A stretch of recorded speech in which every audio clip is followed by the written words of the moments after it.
आप देख रहे हैं खबरदार 24.com। अयोध्या में हनुमानगढ़ी मंदिर के महंत राजू दास का अमरोहा जनपद के मंडी धनौरा आगमन पर पालिका अध्यक्ष प्रवीण अग्रवाल के नेतृत्व में भव्य स्वागत किया गया। रविवार को मुरादाबाद जा रहे महंत राजू दास पालिका अध्यक्ष प्रवीण अग्रवाल के विशेष आमंत्रण पर मंडी धनौरा पहुंचे। उन्होंने सर्वप्रथम बालाजी मंदिर पहुंचकर हनुमान जी के दर्शन किए। इसके उपरांत पालिका अध्यक्ष प्रवीण अग्रवाल के आवास पर पहुंचे।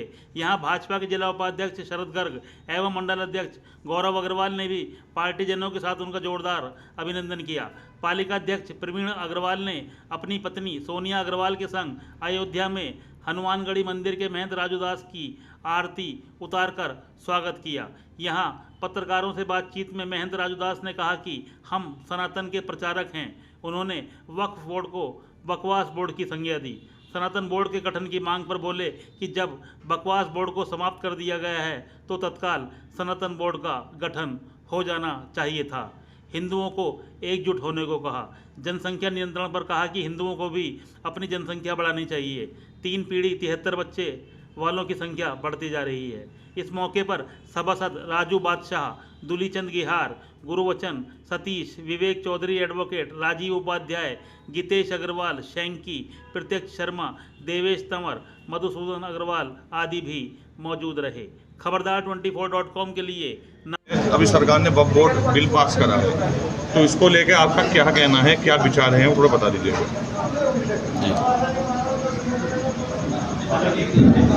पहले तो पूरे देशवासियों के लिए मंगल कामना।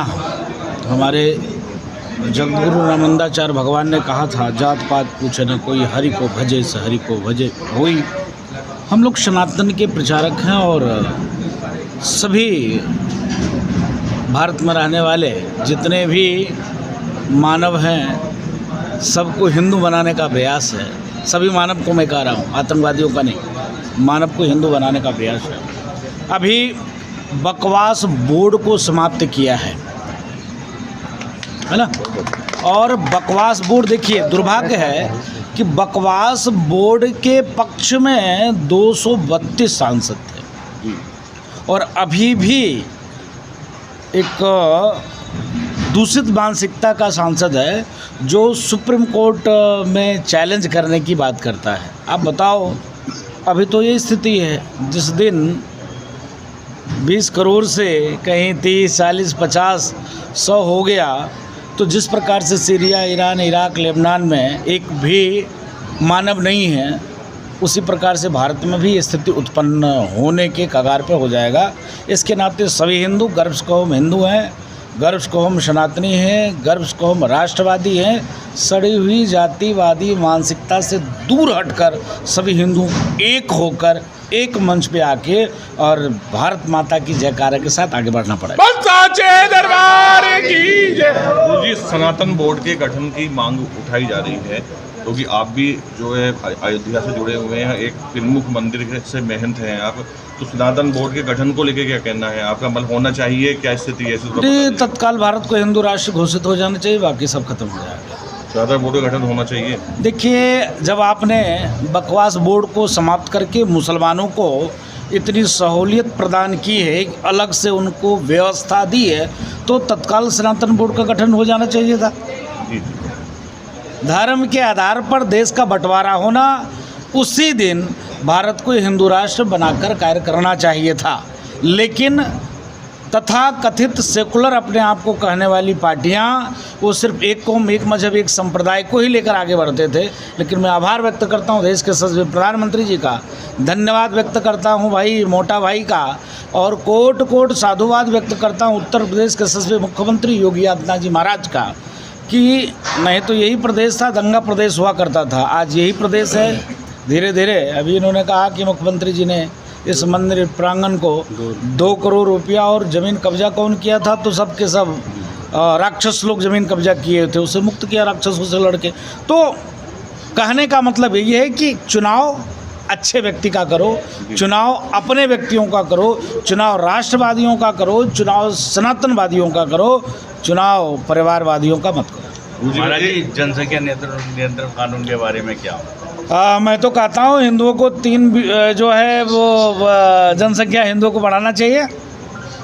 बाकी उनकी जनसंख्या का आप रोक नहीं सकते हो।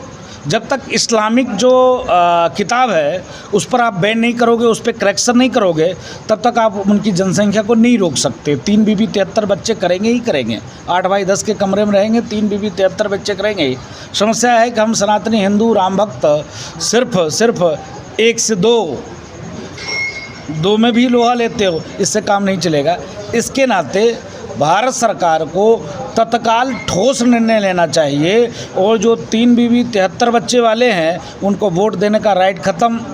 अगर जैसे 3 शादियां उन्होंने किया, जैसे 30-40 बच्चे की योजना बनाई तो जेल में होना चाहिए, नहीं तो ये तो करेंगे, उन पर आप रोक नहीं सकते हो। मुझे एक प्रश्न, जनसंख्या नियोजन ऐसे नहीं हो सकते। मुझे एक प्रश्न और, राम मंदिर बने हुए आज पूरा 1.5 साल बीत चुका है। भगवान श्री राम की घर वापसी हुई, पूरे देश में क्या विश्व में खुशियाँ मनाई गई।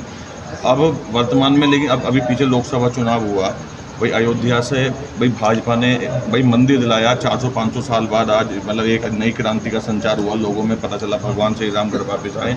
लेकिन स्थिति ये है कि वहाँ भाजपा चुनाव लड़ी। अरे क्या बात करो पुराने जमाने। अभी तत्काल का चुनाव देखो, तत्काल अभी का देखो। पिछले साल तो मुसलमानों ने 1100 वर्ष तक हिंदुस्तान पे राज किया, माँ बहन बेटियों का इज्जत लूटा, सवामन जनेऊ तोले, मंदिर तोड़े, गुरुकुल तोड़े, सभी की गला काटे। तो उस पर जाएंगे तब तो हिंदुस्तान में एक भी मुसलमान को रहना नहीं चाहिए, सबको गला काट कर भगा दो। चुनाव नया भी हुआ है, मिल्कीपुर देखिए किस प्रकार सब जीते हैं। अम्बेडकर नगर का उपचुनाव हुआ, वहाँ देखिए किस प्रकार जीते हैं। वो रात गई बात ना समझी थी, अब समझ आ गई दोबारा, इसका मतलब फिर ये नहीं, वो किसी की ना समझी भी नहीं थी और वो किसी को जवाब देना था। वो बीजेपी को नहीं हराया, वहाँ पर व्यक्तिगत प्रत्याशी को हराया और कोई कारण नहीं। वहाँ बीजेपी कोई हार नहीं थी। अयोध्या मुक्त करा दिया, अब श्रृंगार बोरी का मुद्दा चल रहा है। नहीं, अयोध्या मुक्त करा दिया, काशी मुक्ति की ओर है और मथुरा की बारी है। कोई ताकत नहीं रोक सकता। अब 3 नहीं, अब लेंगे 30,000। पूरे हिंदुस्तान में एक भी आक्रांता, चोर, नीच, लुटेरा का नहीं बचेगा मजार। अब राष्ट्रवादियों की शासन सत्ता है, राष्ट्रवाद चलेगा, अब आतंकवाद नहीं चलेगा।